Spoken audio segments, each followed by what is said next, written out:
آمين. الله الذي خلق السماوات والأرض وأنزل من السماء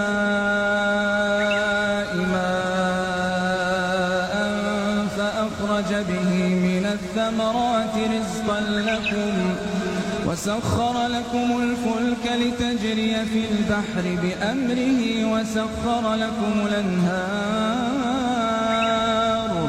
وسخر لكم الشمس والقمر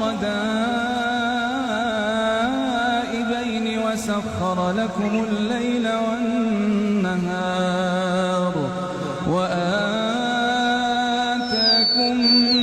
من كل ما سألتموه وإن تعدوا نعمة الله لا تحصوها إن الإنسان لظلوم كفار.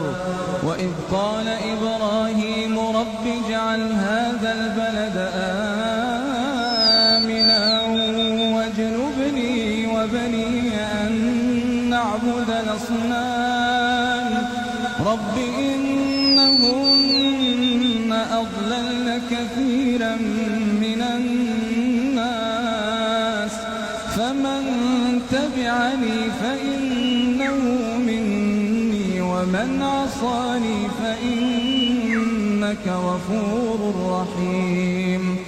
ربنا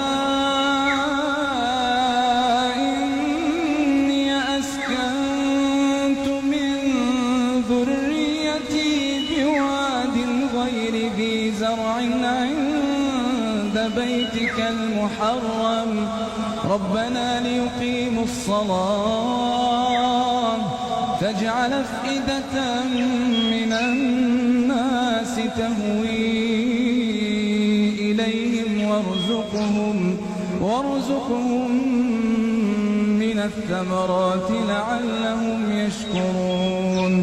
ربنا